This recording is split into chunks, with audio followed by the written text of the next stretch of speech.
Hey folks, welcome to the match view with me, as always, Jer, joined by Lockie as well, and a big welcome to Kev from the Leeds House YouTube channel as well. They're on a weekly podcast as well.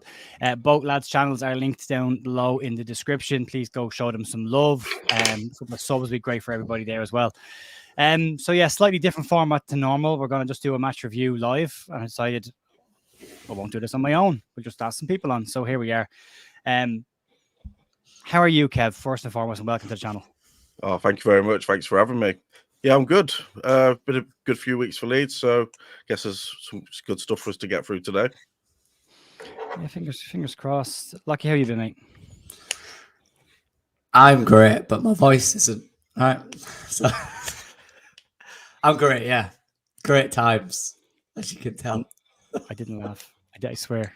I didn't. I promise you. I will never laugh at it. Sean Dyche. This is going to be an interesting one, isn't it? Oh, he's going to shout "Get Tarky on" in a minute, isn't he? That's what he's going to say. Sound more like a man now. I love that. Yeah. We need Sean Dyche rolled out. We've got you for that. We're fine now. Great. Okay. Yeah, so sick Lockie and Kev again. As I said, welcome to the channel. Got a couple of people in chat. We'll go through a couple of comments in chat as we go through. It's not going to be a long one tonight. We'll probably try and keep it to 30 minutes. But then I always say this, and then they're on 15 minutes into it. We're still talking nonsense. So we'll see how it goes. Kev, just want to start with you, mate. Just from a top line overview, what were your thoughts on the game against Bristol City?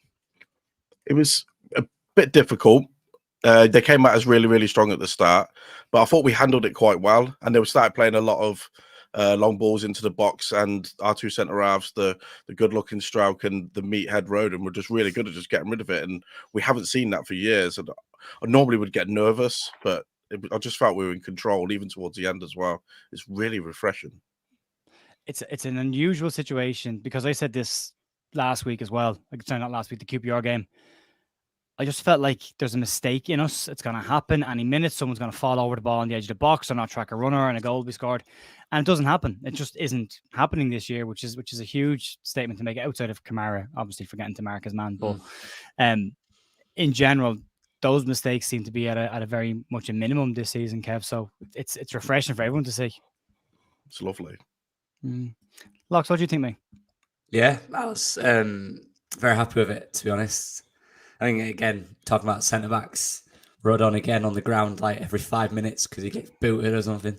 I find it hilarious. He always pulls the face and like looks annoyed, but everyone's just like, "Oh, get on with it," and he does because he's Welsh, as Daniel Farker said. So, yeah, it's good, isn't it, when you have a team that you can actually enjoy and smile about and laugh about. God, but yeah, it's good to see. It's good to see. They all seem to be having fun and enjoying themselves as well. Smiles on their faces, which is great to see. Like a bit of love being shown for you, mate. Glenn says had it for over 2 weeks. Mind your mind, caused by Saharan climate. Oh, very good. 6 packet of Hall's extras. Okay. Yes. Ross not so sympathetic for you, Lucky. He wants you to talk more. So yeah. Sorry about that, mate. Sorry. Just to go through a few bits. First half performance, Kev. Looked in control, looked like we had this down, and then just before half time happened. Is the case that you just think we're not taking enough of our chances, or are we okay? I suppose. I think we're in the middle there, I would say, from my personal opinion with it. We do create a lot of chances. Obviously, there weren't that many against Bristol compared to previous matches, but yeah, there's still the Leeds in me that thinks that we're going to let in a stupid goal or we're going to get a massive defensive mistake. But I think the way we're ticking along nicely now, where I'd say we're in second gear as the season goes, because we're only 8 games in, I believe, 8, 9. No, we've got 11 games in. Sorry, we've got 35 games left, and we're still not even into that third gear where Farker wants us to play. I do think the international breaks come at the wrong time for us as well, because we were starting to build a bit of momentum. And Southampton was just a stone in the road for us. But yeah, I do think that we are controlling games. Every game that we've been in, apart from Southampton, I think we've controlled even Birmingham. But I do think that we just need to put our chances away. We're going to hammer a team at one point really, really badly. I think we're going to hit like 6 or 7 against a team at some point, hopefully soon. Hopefully Norwich. That would be good. for lots of reasons. That would be great. Many, yeah. But yeah, everyone's saying it. Everyone is saying there's one of these days those half chances or those almost chances are all going to fly in the back of the net at the same time. Lucky, is it going to happen soon? Or do we think it's going to be Norwich after international break? I think it's going to take probably Christmas. Get a I good long remember it was the same under Bielsa because we used to win by like 1-0, 2-1, but they were fairly comfortable. You know, we dominate the game like we are, but we were always saying the same thing, weren't we? We just took our chances. Cause the same issue back then. We never took our chances, and if we just did, we'd bat someone. And I think it was the second season when we played Stoke. I can't remember. It was something like that, and we absolutely battered them. It might, or was it the West Brom game? I don't know which one came first, but we battered them from 1-1, and we just scored every chance we had. My voice, Jesus. But I don't know. I don't know how long it'll take. It might come when we're not expecting it against a really good team. It might just click. It might just be one of them where, you know, it might be a game where we're not the better side and we're just clinical. You know what I mean? You look at the kind of Ipswich game where we scored 4. And that was probably one of the most even games of the season. But we scored 4 and we were very clinical. So it's kind of just getting the performance we had against Bristol when we're on top and the clinical side against Ipswich. And the team's in big trouble. But I agree. I think we're in gear 2 or 3. But that's not a bad thing. I think that's because we look good in that gear. But if we add consistency to that gear and the finishing, we're going to fly, I think. Yeah, I said we wouldn't get into this tonight, but Tommy's poking the bear. I did say this in Joe's show last night. The argument about Rutter or Pirro is a great argument because we're talking about 2 players who are already playing week in and week out, about playing them in different positions week in and week out. So it's not a bad situation to be. We're not talking about a player being dropped out of the team or someone else coming in. It's 2 players that are doing really well, and we're just going, what would happen if you just did that? Yeah. You know, but they're both excellent at the weekend. I'm trying to watch an awful lot more of Pirro, Kev, in what he does in that 10 position. And what I've seen in the last 2 games is an awful lot of the stuff that you normally miss. You know, these little 1-yard passes, the ball goes in, it's just, you know, he just keeps it. It's like a more advanced 6 instead of being the one that's keeping it ticking over from the midfield. It's slightly higher up, and I've actually think he's doing okay in there. I do still stick with. I think Rutter will be better in there, but I think when they're swapping over, it's causing a huge amount of problems for defenses. I agree. Again, I agree with you with when I would swap Rutter and Pirro, but who am I to question the man who's had 6 golden boots out of the last 5 seasons, been a manager? I have nothing to say against that. I do think he might maybe move Rutter wide, and then once Patrick Bamford gets far in, or if he brings that 10 in that he wants in January. But the way Rutter moves around is the same as like your Somervilles and your Nontos. Just he seems to have that better pass and that better vision than the other 2. But I agree that Pirro is playing really, really well in that 10. The way he holds the ball up, and he's just like those little 1-2s that he's playing too. And obviously his shot came for the goal against Bristol as well. I've got no complaints as long as we're winning matches. It's if we went on a run, he didn't score and we were losing matches, I guess that's when I'll pipe up a little bit more, really. But yeah. Steve was saying the same thing there as well, and it'll be the conversation. No, Farker has said, let's not have the conversation about dancing on tables when he scores a goal, and then when he doesn't score a goal, why is he not in 9? Steve asking the same question there as well. I think it's not a bad position to be in. It's not a bad complaint to have that we're talking about 2 players that are playing very well. I mean, if you look at Rutter in the 9, he's got a bag of assists this year. He's created the most big chances of any player in the league so far. So as the striker doing that, he's still got goal contributions, which is important, Lucky. And I thought they were both he was a joy to watch at the weekend. Oh, he's brilliant. I think he's got the most chance creation in the top 4 leagues in English football, wow. Which is wild when you think about it. And he does, when he's on it, he looks a level above. Like they can't get near him, can they? Really? Let's be honest. He's too powerful. He's too quick. The skills he does, I don't think some of them Championship defenders have ever seen that before. So they don't know how to deal with him. He's so unpredictable. And I think that's why it's tough to put him in a position, because I don't think he does well. I think just let him do what he wants.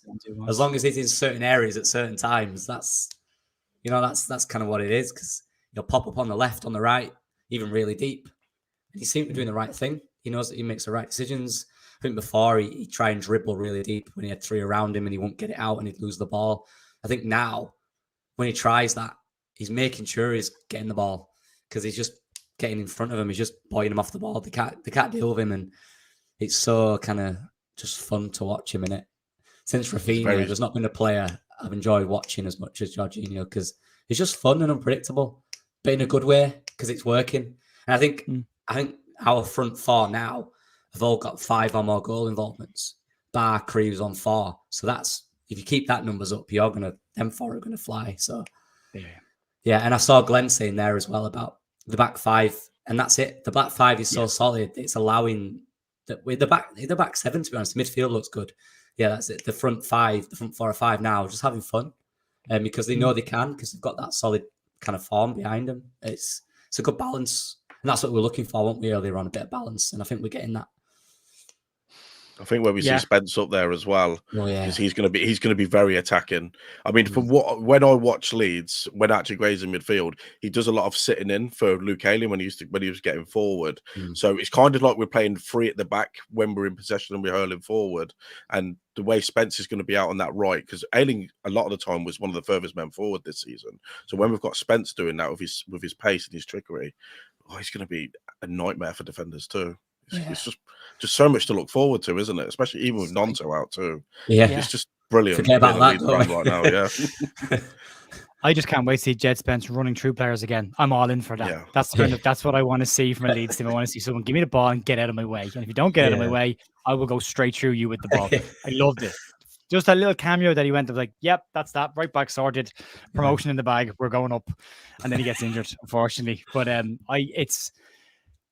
we'll get to this in a minute. I'll get to the form come international break in a minute and just the first block of the season, kind of how we feel about it. But there was a couple of things I wanted to talk about. The midfield pair, Lockie. And we saw Kamara. I thought he started quite slow in the Bristol City game, but I thought he really came into it by the time second half came around. He was dictating in the middle of the park. And if you go back and look at the 2 goals, he's involved in both of them as well. Very lovely drop of the shoulder for the ball that leads into Rutter's lovely cross by Rutter and a nice finish by Dan James. But he's involved in the first one as well, picking the ball up as well and moving it forward. So he's having an impact in there. Had got a dodgy game before that. What's the best midfield two we're looking at here is like Ampadu looks like he's never coming out of that team for me. And then you've got Kamara or Gray or both or one. Like it again, we're talking about having more than 2 midfielders for a change, which again hasn't happened in a long time. So your thoughts on the midfield two pairings that we have at the moment? And this is nothing to do with Archie's ability. I prefer Kamara and Ampadu. Just because I think when you have Archie in there, he does everything he needs to do really well. But I just think he's not that final third dangerous player that we need. I think Kamara so Archie Gray will drive with the ball forward, whereas Kamara's already in that position, if that makes sense. So he's already in a position to, like the link-up play between him, Rutter, Byram, and Cree on that left side were ridiculous.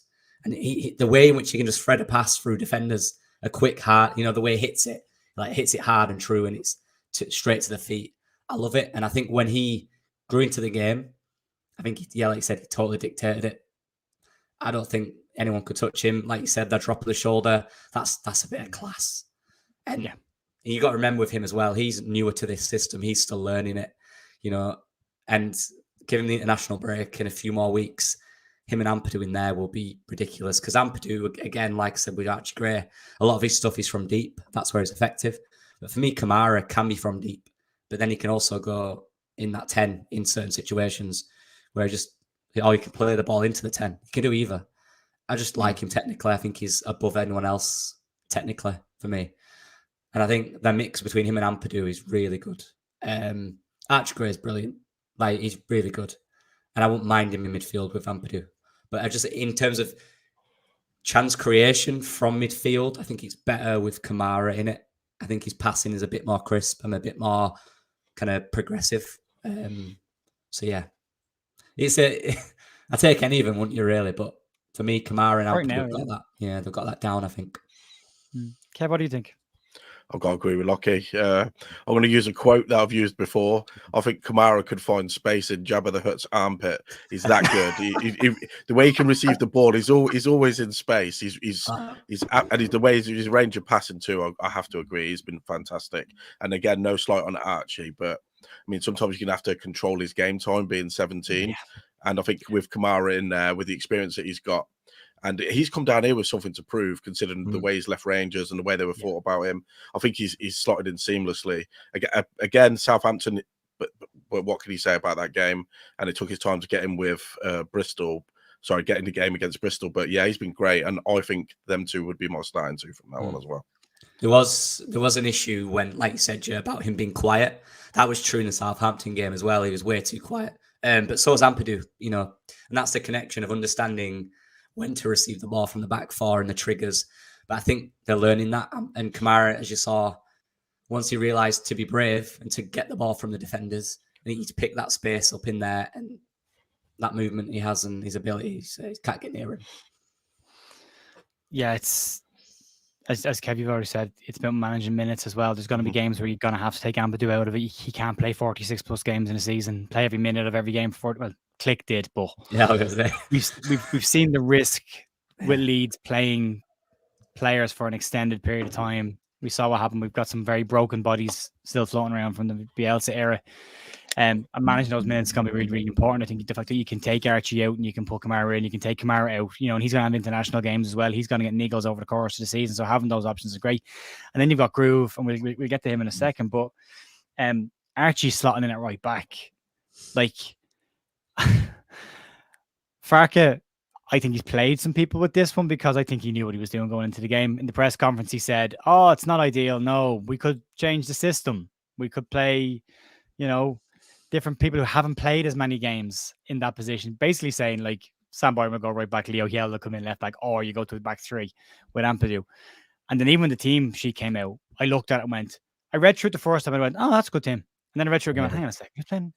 Who the hell? I didn't even look at left back. I looked at Bayern and assumed he's gone to the right hand side. I was like, who's playing left back? And then when the game started, again, I thought the first couple of balls that went over to Archie, I thought it's gonna be a tough night, a tough day for him. But he had a 100% of duels won in the game, 100%. So anytime any player went at him 1-on-1, he won the ball every single time for 17 years of age. For the first time he's played in the championship at right back, I just thought was the kid's a Rolls Royce and needs to be wrapped in cotton wool and minded, because I think he's been absolutely sensational. And having him on the pitch again, Farke said he wanted to have a midfielder with passing options playing right back, and Jesus, he couldn't have got a better option. On Groove, I want to have a quick chat about him. Like, we start with you on this one because it's been asked, and I think I've saved it. I have. Yeah, Ross has asked the question.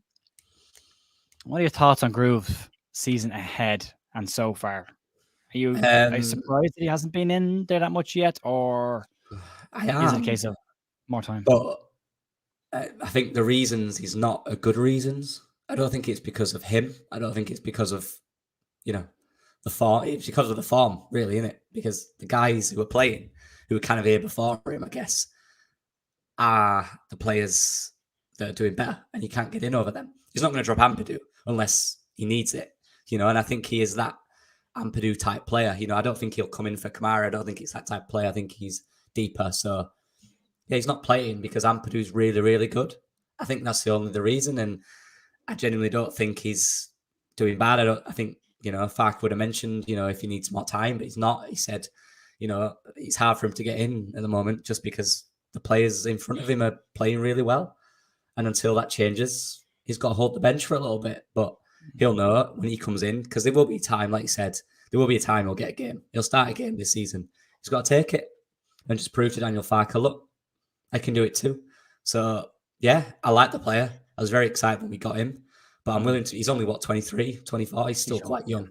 Yeah, so fine. As long as the players are, the only reason he's not playing is because the players in front of him are really good and playing really well. That's fine by me. And I think he'll understand that as well. I think that's key. I don't think he'll be sulking. I think he'll be going, right, I get it. It's a good team here. And look, Ampadu might be playing really well because he knows Gruev at training, he's tearing it up and he has to play really well to stay in the team. So it's only good for me. Yeah, I'm fine by it at this point. I think good depth as well. Yeah, absolutely. Kev, what do you think? I think he's our good luck charm at the moment, isn't he? Every game he's played in, we've won, Yeah. and I think he's played 3 minutes. So I'm happy for that to happen as long as we win every game. But yeah, he's just got to bide his time. I think centre midfield looks from the past couple of years that was a bit shaky for us, and now it seems like it's one of our strongest areas. And obviously Gray and Ampadu started the season on fire. Kamara's come in and played really, really well. He's just got to bide his time. The one good thing for him is as well, he's left-footed, and we don't have any left-footed central midfielders, so he'll get his chance.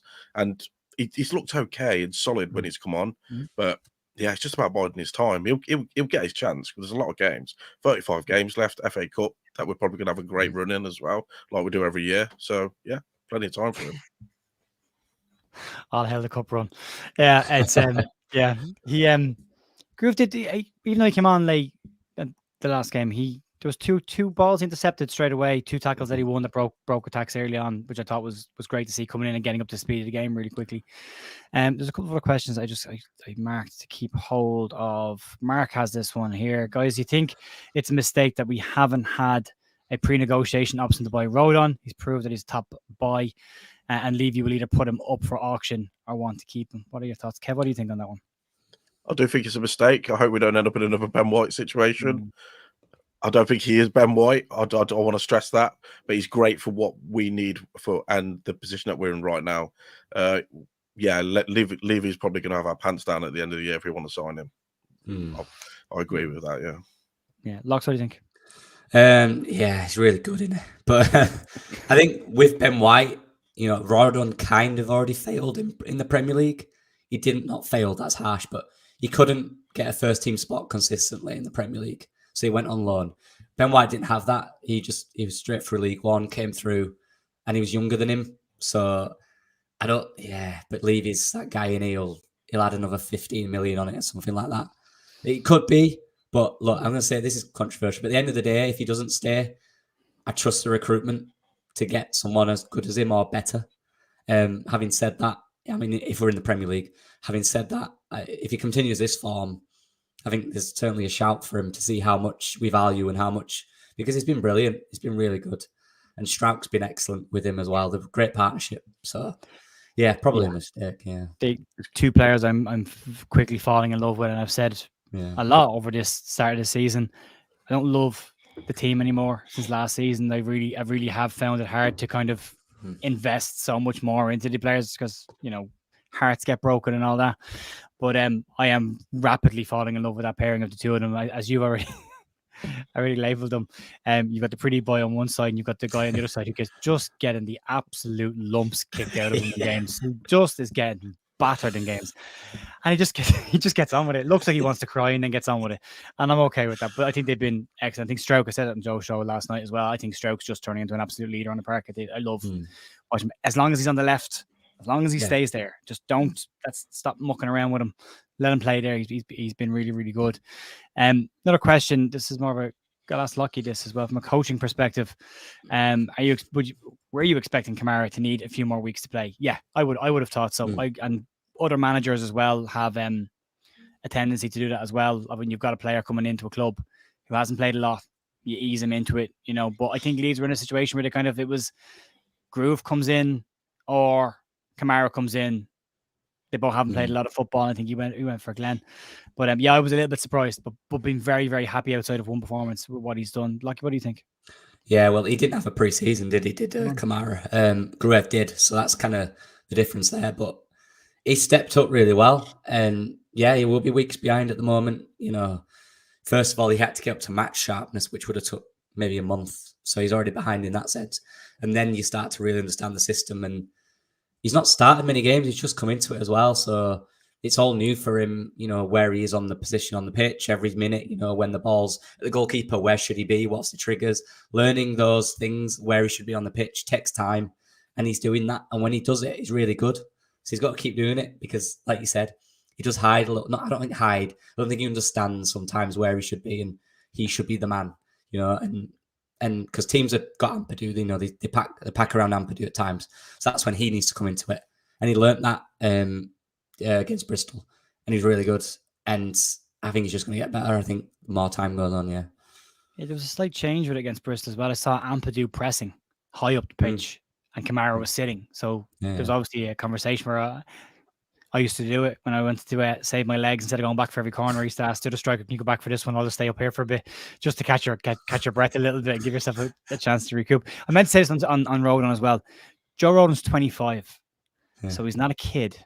And what's interesting about that is he's 25. He hasn't done it in the Premier League with Spurs. You could get him easier than getting Ben White, because Ben White was much younger. So that was my thing. I meant to ask that. Kev, what have your thoughts been on that Kamara situation? Did you expect Kamara to come straight into that team, or did you think it'll be a while before we see him?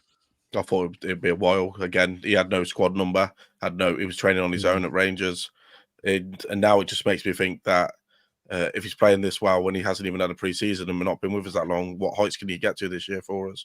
I'm really excited for Glenn Kamara. He was really highly rated at Arsenal as a youngster. He went to to Dundee, and then Rangers bought him for 50k, and then he's just gone on from strength to strength. I know Gerrard made his game a lot better, but he's been brilliant for us. And if he can keep getting better and better as the season goes on, then 5 million looks a bargain. To be fair, all of our players that we signed, the cash we have paid for them are bargains. I keep saying this. I keep using Carl Darlow as the example. The fee that was being touted around was 6 million for Carl Darlow. I didn't see one Leeds fan go, "That's nuts." Everyone kind of went, yeah, that's about right. That's about right. And then we got him for 400k. And you're like, all right, that'll do nicely. Yeah. We spent so little money on some of these players. I mean, Chelsea must be looking at Ethan Ampadu going, what did we do? Who sanctioned that one? Who said 7 million was okay for that? Because that's just been. He's arguably better than what we've had there since Phillips has left. And I'm sure this might be controversial. I'm sure he could do a job in the Premier League. Absolutely. I know it's levels. I know we're in a championship, but just the way in which I don't think it affects him. I think he's calm on the ball. He's quick on the ball. His passing range is excellent. Under pressure, he doesn't seem bothered. I think in a 6 role in the Premier League, I think he'd tear it up. I think he'd be very solid. I do. Yeah, Kev, so I cut you off there a second, mate. You were going to say something. That's a tough one. No, I forgot what I was going to say now, so you can crack on. Yeah. We're going to come back to this question because that's a bloody hard question, but we're going to come back to that. I have to keep remembering there's an audio version of this. We are doing questions on YouTube, but you'll hear it later, so you'll be fine. Look, I just think we've got great options right now. There's one more question that did come in. There we go.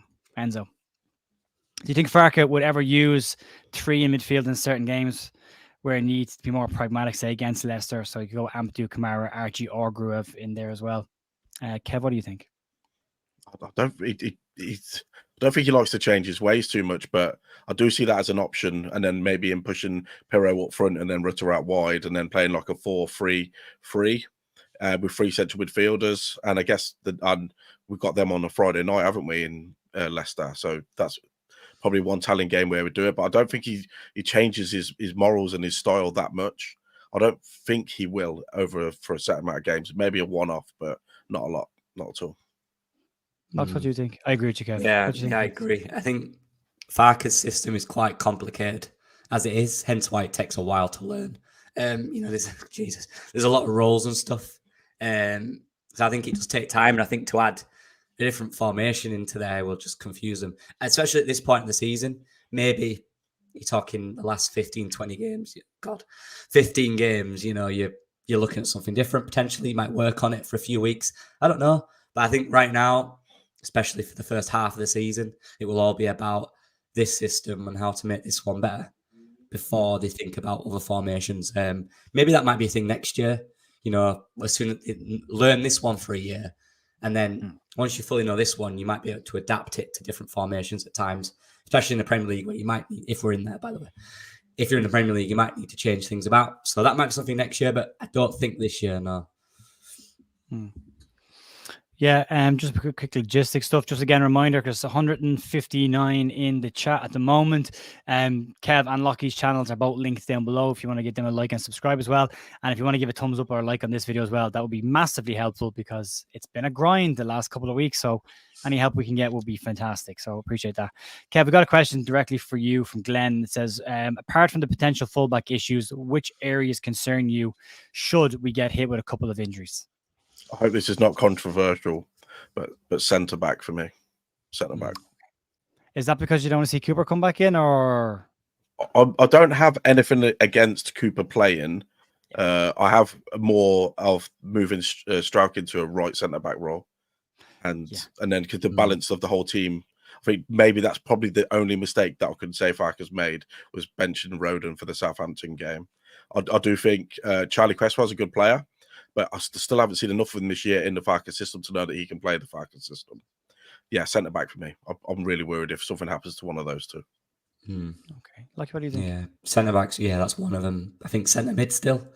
If I'm being honest, you think if you lose Ampadu, Gruev comes in, but then, if you think it's, I hope we don't. But if you lose a Kamara as well, you're kind of struggling then, aren't you? Really, you're asking Shaqs to do a job. JB's not up to the level yet. You kind of Lewis Bates not up to the level yet. Otherwise he would be around the squad. Although he looks really good in the 21s, it's a different. It's completely different. So yeah, centre mid.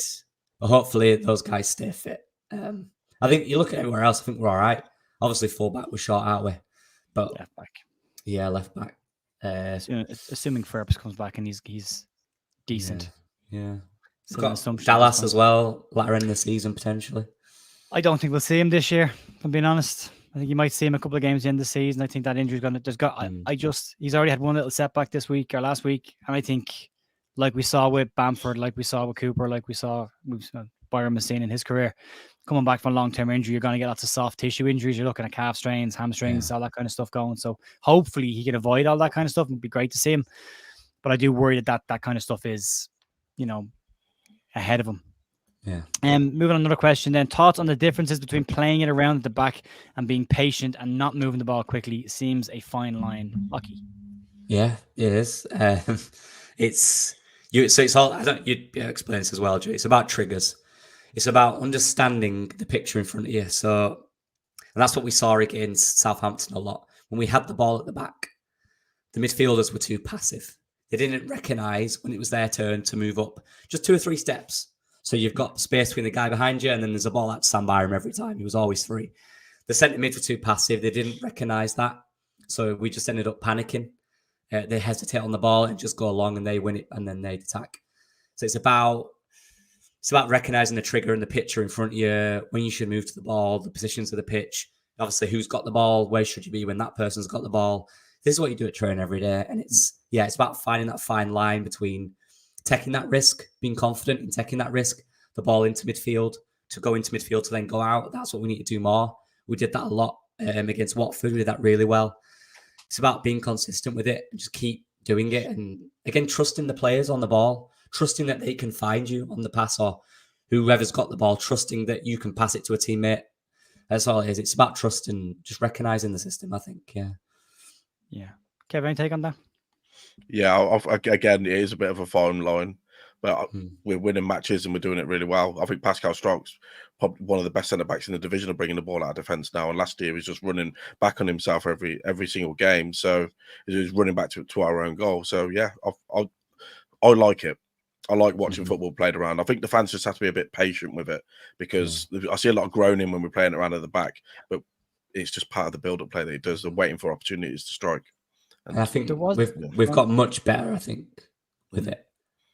There was a moment in the first half where we had this really slow build out from the back. And I like possession, but I like possession with purpose. I like possession to be done snappy and fast. I like the ball to move really quickly. But I've kind of getting used to how Fark is playing. I kind of looked at it and I kind of thought it's get used to the passing patterns in a slow mode first, just to get used to them. We kind of saw that the first couple of games up until probably after the Birmingham game. Then it was a case of, now that you've got that and you know the patterns and you know where everyone's going to be, now we increase the tempo of it and we look to do it more, a lot more quickly than we have been doing it. But then there was one moment in the game against Bristol City where we came out from the back. I don't know how many passes. Let's look at Leeds United data for this, but there was a moment where we must have put together 20, 30 passes across the edge of Bristol City's box. It just went left to right, back across. And you're waiting on that moment where someone gets a rush of blood to the head and puts their foot through it or dinks it too far. And it didn't happen. It was really super. And the more I watched it, the more I kept I was getting into it more now. It wasn't a case of, starting to grow. I was starting going, don't stop, keep doing it. Just a gap's going to appear. One of the Bristol City players is going to step out in a second. Just keep doing it. And there was a lovely ball played into Somerville in the back post, and it went out play, unfortunately, from it. But it was a fantastic bit of patience from Leeds. And I think you can do both. You can build up slowly from the back while keeping the ball moving quickly. You can keep recycling and keep going left to right and keep possession of the ball in an area where you'll worry defenders, because it takes one player. And we saw it with Liam Cooper against Southampton. It takes one player to just step out, and then all of a sudden, all these gaps open up, and you're in. So, I've no issue with it right now. And I think right now it's a case of let Daniel Farke do what he's doing. Let him do it his way. It's all about trust in it, Joe. It's all about trusting the manager's vision, and then as a player, trusting each other, trusting your player that you can give the ball to them under a little bit of pressure, or they're in the right position. Just trust each other, and that comes with playing and being successful. And that's why I think we're seeing more confidence. And I think Kamara is a huge part of that, because on the ball he's brilliant. So the more we can get into a game with Kamara, the core of it, the better we'll be at that, I think. Yeah, I completely agree. Question on the screen. I've kept it there for a bit because I want to ask this question. Just what you think, Kev. Do we think the old guards have had their time now? Become bit part players? Are we replacing sentiment and loyalty now with performances? Yes, I do. I do think they should be around the squad, because they're not half. The way I look at it is, would Ayling and Cooper get into, say, 15 of the other teams in this division? The answer could be maybe 10 of them, 10 to 12 of them. So, yeah, they're good championship players then in my eyes, to be at least to be around the squad. Starters, I don't think so anymore. And, yes, I love the lads for what they've done for us over the years, but I think we're going in a different direction now. And I think Parker's the man to do that, and just got to bring in exciting young players to, like, the Leeds way, and then just move forward with that. Yeah, what do you think? Yeah, and I think I agree, Kev, everything you said. And I think Farke was waiting for that moment of trust to find who can be that leader on the pitch. And I think he's waited time with Pascal. I think he's been patient with him. But I think he's clear now. He sees him as that person. He's been at the club a while. He understands the club. He plays the way Farke wants to play. That's how he likes. And he's a good lad. He's not got a rush of blood in him. He's calm. And he's good. He's a good player. He's off the level. I think with the old guard, especially Ayling and Cooper, great people around the club. But it's obvious. And I think they'd say the same, that they struggle to keep up with the level because they're old, and that's normal for anyone of that age. And look at Pablo when he came to the Prem after he struggled, didn't it? He couldn't, too slow. That's part of it. And now we're seeing Strauch, even Archie Gray to an extent, and Purdue, these players come in and say, it's all right, lads, you can trust us now. Yeah. And Farke's feeling that trust, I think. So it's the first time, wasn't it, I think, Bristol, that we didn't have either Ayling or Cooper on the pitch. Park, yeah. That's a good step. And I think they want to play the professional footballers, but I think deep down they'll be all right with that. They know it's in good hands with the players we've got. And yeah, it's like a passing of the baton, I think. And I think it's a passing of the baton the right way. Yeah. Whereas last season, if we just pushed and binned them out of the club, I just didn't want to see that. I have my issues with Cooper as a player at times. I mean, the fact that the word Cooperisms exists tells you something. But I will never take away what he's done for Leeds United. He is captain of Leeds United to promotion to the Premier League in first time in 16 years. He's been a huge servant to Leeds United, and he cost us nothing. And I think the same with Bill. I love Bill and will always love Bill. I have his name on my shirts. I love the guy. I will always love the guy. I think he's again way overpaid. What we paid for him, and you think what Bristol City lost when they let him go because he didn't fit their system. And you're like, another one for us. But I do think that this is the moment where you started. But again, to your point, I don't want to see them leave the club. I don't want to see either. I would love to see Cooper start doing his coaching badges within Leeds and start coaching generation teams. The same with Ayling. I don't ever want to see either of the two of them leave the club, because I think there's a ton that the younger players can still learn from them, what they've learned. And the fact that they've been through the crap at Leeds when it was crap, and then they've been through the Bielsa era and they know what great looks like, and then they have the Premier League experience, and now Farke, I think there's just a ton of experience you can pass on to younger players there. And I would hate to see them leave the club completely. But I do think that and Cooper said it last year, he knows his starting every game days are probably further behind him than they used to be. We're getting close to close on this, so I wanted to ask you guys, Kev, I'll start with you. Just your thoughts on this first block of the season. 11 games in, second international break, last one for a while, and a very, very positive September outside of the Southampton result. Still 3 wins in that, 1 draw and a defeat. How do you feel now versus how you felt maybe at the start of the season, and where do you think this squad can go once we get back from the international break? I had three ways of thinking about this, because at the start of the season, when we thought everybody was staying, like your Sinisteras, your Vobas, everything like that, I thought we were going to absolutely run away with it. And then all that the issues happened, and I thought, okay, we're going to be lucky to get into playoffs. And then we had the great transfer window open back up again, and I'm delighted where we are right now, considering what happened at the start with the people refusing to play. After the Birmingham game, I was like, you know, but I'm well happy. I think we're going to go on for strength to strength from here. And again, I'll mention it. I think the international breaks come at the wrong time for us.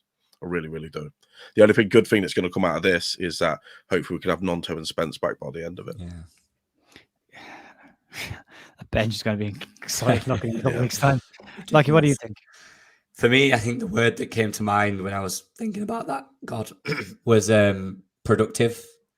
I think it's been productive in a good way, because you look at the team we played against Cardiff and Birmingham. Our front four against Birmingham was Joffe, Dan James, Shackleton on the right wing.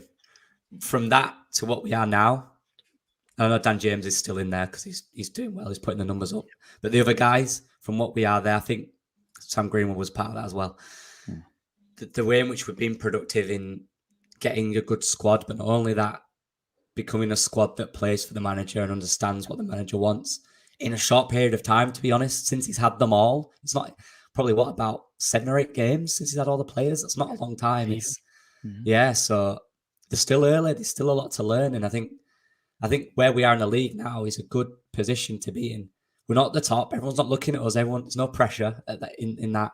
We're just in around the playoffs, doing our thing. No one's really talking about us that much.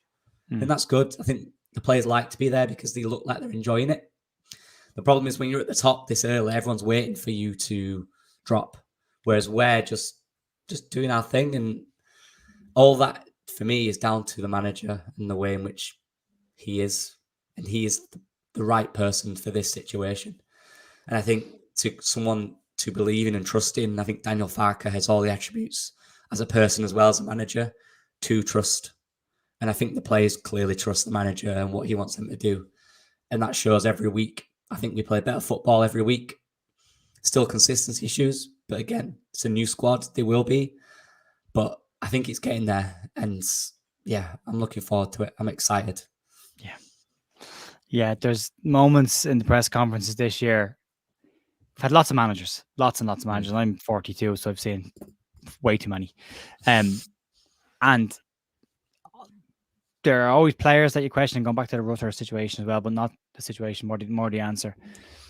There's always moments you're questioning a manager's style, his tactics. I heard Adam Pope talk, or Square Ball talk about Phil asking Gary Monk, is there a style of play? Because I don't see it, and Monk getting really annoyed with him. But there's always been moments in press conferences where managers have been questioned on a style or a player or a system or whatever it is.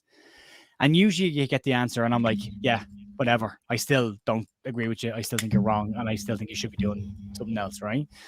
Farkas was the first one. As I'm watching the press conference, I'm making a couple of notes for the reaction. And I felt... I got to a situation where I feel like he's talking directly to me when he was answering the Jorginho Rutter question. As I'm writing notes down, I'm like, yeah, fair enough, fine. Yeah, fine. 100% correct. You're absolutely right. Yeah, fine. I'll stop asking. You're right. And that, I think, comes down to that thing that you said, Lockie, about trusting him. And I do trust him. And I didn't realize I'd gotten to the point where I really did trust him until I heard those answers and I went, okay, fair play. You've given us a really detailed answer. I appreciate that. Yeah. And yeah, okay, fine. You know your business. I trust you. And it's great to be in a position where we've got a manager that we trust, because the last one we trusted was Bielsa. And I think it's a very different style of football in a lot of ways. There's some similarities in other ways. But I think he's doing the right things with this team. And I think I still don't think we've hit there. I think, Kev, you said already we're like second or third gear or something. I still expect us, Rocky, you said as well, I still expect us to go and steamroller somebody after Christmas. But I think it'll be after Christmas where we really see this team open its legs. And just rapid fire then, just questions to close up. Telly had asked, speaking of recruitment, is Hammond staying or will we see Weber or someone else come in for January window? As far as I'm aware, they're very happy with Weber. Oh, sorry, not with Weber, with Hammond. They're very, very happy with Hammond. And as far as I'm aware, there was something more concrete, permanent being put in place for him. Leeds have done this huge recruitment of scouts over the last couple of weeks. There's been international scouts, technical scouts. They've all been recruited. So there's clearly a move away from the Victor Orta database of players into a full, proper in-house scouting network. And I think Nick Hammond is probably top of the pile there, and Gretar Steinson is pulling the string. So I don't think Hammond will go anywhere. I think they're very, very happy with him, and he's had a cracking window. You can't say he hasn't that bad window. So, Kev, where do we strengthen in January? Or do we strengthen in January is the question. I know it's a strange one, but I still think he's going to go after a number 10. You can see all the players that we were linked with before the transfer. Amiri, I just still think he's going to go for a 10. I don't think he's going to buy a left back. I think he loves Sam Byron too much for him to go out and get a replacement for him. I do think he sees something in Junior Firpo too. I don't think we're going to get a left back. I think we'll get a 10, and that's what's on the scouting now, and that's what I think we'll get. And I think it'll be one player that we'll bring in as well. Yeah. I've got a thing on that. Oh, have you? So Amiri's not playing. No, he's not. Do you reckon goes back in for him? I think he's made a mess of this. And I think he probably realised it pretty quickly, because when he went back, he turned down another move to another club in Germany. So the initial thing was he didn't want to come to England, he wanted to stay in Germany. And then he turned down a similar situation to a team in Germany. And I think Leverkusen just gone, fine, you can go train with your 21s and you can do your own thing, but you're not in the squads. But he hasn't kicked the ball. He hasn't been on the bench, hasn't been involved. Yeah. I think he's made a massive mistake. How forgiving will Leeds be? I don't know. There's some names already being thrown around. Duncan's thrown in there. Elias Chair. I thought he was very good against us. I thought he had a really good game in a poor side. Tommy's saying the same thing. For me, 10 is the gap, because I think if Rutter gets injured, or if Pirro gets injured, I think you've got a problem there. I think you've got Oscar Bob Lucky. What do you think? He's playing for City first team now, unfortunately. He is, yeah. He's really good, I think. Yeah, he's brilliant. I do think, though, we've got another loan, haven't we? I think we'll get a Prem loan. I've got a feeling. Come on, he's done. He's done at City. He's done. I saw Middlesbrough last year. They brought Archer in January, and happens every year. You get 2 or 3 players coming from Prem teams that haven't quite made it at that level yet. They come to Championship and tear it up. I think we might bring one of them. I don't know who, but I think there might be one. Do you think this is? And this might sound like a weird question. It probably is. Do you think Leicester will go into the market because they've got 2 pretty high-profile players that are going to the African Cup of Nations in January? Probably. Maybe 10 games they miss. It's a long time. It's 10 matches, yeah. And in Championship, that's the third of the season. So yeah, maybe. Quarter season. Okay, wanted to ask that anyway. And then this is a horrible question. From Top Banana, awful question to ask us. When everyone's fit, what's your best 11? Jeez, who wants to have a crack at this one first? I'll go. I've got mine already. Same team as Saturday, but take out Archie Gray for Jed Spence. Then I'd keep the same back 4, the same 2 in midfield, and I'd have Rutter and Perot, Somerville, Nonto. Yeah, I like that. I like that as well. That would be. It's tough. So exactly what you said, Kev. But I feel sorry for Dan James. Yeah, like he's the epitome of effective over style, isn't he? He is. Yeah. He's effective, but he'll drive you nuts. But then we had these conversations about Jackie last year and the year before, and the year before, and the year before of what's he doing in the game, and then you start. But look at his numbers. Look at what he's chalking up, and you go, he's impacting it. Yeah. I don't know. Nonto's got, I think, 1 assist. Or a goal. Yeah. Got a goal against Ipswich. But he's really good. It's kind of, but Dan James is kind of the opposite. He's more of a just moments in the game, he'll pop up and do something good. Yeah. So what do you want on the wings? That's the question for me. I don't know. I'll take either of them, but so I won't dodge the question, right? So exactly what you said, Kev, yeah. I'll bring Spence in there. Do you know what? I'm going to Dan James. Yeah, I'm going to stick with Dan James. Yeah, why not? You're David Fairclough. Great show. Age appropriate comment there, Duncan. Well done. Yeah, it's a tough one. My question mark on existing players is Chris Somerville. That's not because he's not. Yeah. Well, not because he's not a good player. He's clearly a very good bloody player. He clearly is. I just wish he passed the ball a bit earlier sometimes. I think he just, again, the weekend, I find myself, he's very similar to Rutter in a lot of ways. He'll kind of run back towards zone goal, get the ball in the half turn, and then take off into space. And then Rutter releases it and keeps running. Where some of us keeps running with it and keeps running with it and runs with it out, and gets either smothered or gets caught in possession or Do you falls think over. Farke can get out of him, though, Joe? I think anybody will get it out of him eventually. He's only 21, 22? He's only a young player. And I have to keep reminding myself he's only just gone 22. But he's just so much talent in there. And if I was a manager speaking to him, it's like, if you just let it go half a yard earlier or one pass earlier or one step earlier, you could find yourself in acres of space running onto the next pass and scoring more goals, because I like him when he gets in front of goal. I do like when I see him between the sticks. I think there's, he's super dangerous. But yeah, and this is the other question as well, is tracking back. He's getting better at it. He's definitely getting better at it. But he has had games, Southampton being an example of when he just didn't. But again, he's a kid, so he's the one for me that I think Nanto could come in and replace. Spence for me goes in the right back. Centre back stay the same. I leave Byram at left back. 2 midfielders to go Kamara. And Gray would drop out for me, yeah. Gray would drop out for me. Which is so harsh on Gray, isn't it? That we've all done that. Harsh on all of them. He's been brilliant. He's been really good, yeah.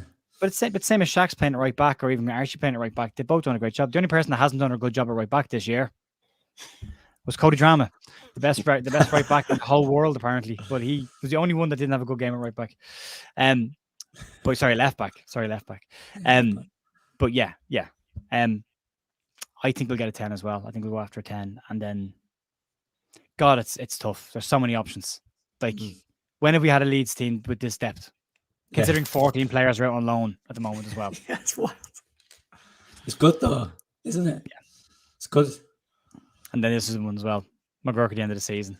Yeah, I like McGurk a lot. If ever, and I said this on Twitter during the week, if ever there was a time to not be an up-and-coming Leeds young striker, it's right now, because you've got Gelhardt, Joseph, Rutter, Pirro, Bamford. There's somebody else in there I'm missing as well. And you go, that's another thing as well. Mateo Joseph, who for me, he should be the third striker for me. Not Bamford off the bench for me. I would like to see Joseph coming off the bench and not Bamford. Once he gets fit, I think he'll be ready, because he's still. I think he's been in. He was in the stands. He was in the stands the other day, because I think he's still coming over his injuries and stuff. He mentioned him by name in the press conference before Joe Gelhardt as well, didn't he? So I read into that a little bit too much as well. I was the same as you. It's exactly the same thing. I just went, and he clearly likes me. Brought him on to start the season as well. He hasn't been afraid to use him. But again, these kids either have to come through at some point or leave. There's no point in stockpiling them. Right, we'll leave it there. This was a 30-minute stream that, as per usual, has gone to 53 minutes. So great stuff. Massive thanks to Kev from Leeds House. And again, his channel is linked down below in the description. Some cracking podcasts over there as well. Go check him out. And Lockie, as always, linked in the description as well. Lockie has his ratings video out from the weekend as well. So you can check out that if you want to get into a controversial conversation with somebody. Ratings are always the way to do it. So Kev, anything going on the channel this week? Yes, we've got a podcast on Thursday, and we do the joint one with Danny from Not Another Leeds podcast on Fridays and Sundays as well. So yeah, trying to get out 3 shows a week at the moment. It's struggling, especially for the next 2 weeks as well, with nothing going on. So we'll see how that goes. But yeah, really enjoying it. New to this, but yeah, getting there. Yeah, doing great, mate. Really enjoying listening to your podcast. The combination of you guys and Danny has been the Not Another Leeds House, which is a great name. And also really enjoyed last week's one as well. So well done, man. Lucky, what else have you got going on outside of your ratings? For the next 2 weeks? You know what? I might do some kind of season reviews of how it's going already, like monthly ratings, for example, or underperformers, people that are overperforming, stuff like that. Some individual stuff as well, some individual players and how they're getting on, potentially. We'll see. Great. Well, the fireworks have started where I live, so it's time to lock my dog up in a nice quiet area so she doesn't lose her mind. Massive thanks to everyone as always for watching, and I will be back tomorrow morning with the Leeds news. Until then, have a great evening, enjoy the rest of your day, and I will see you soon. See you. Bye.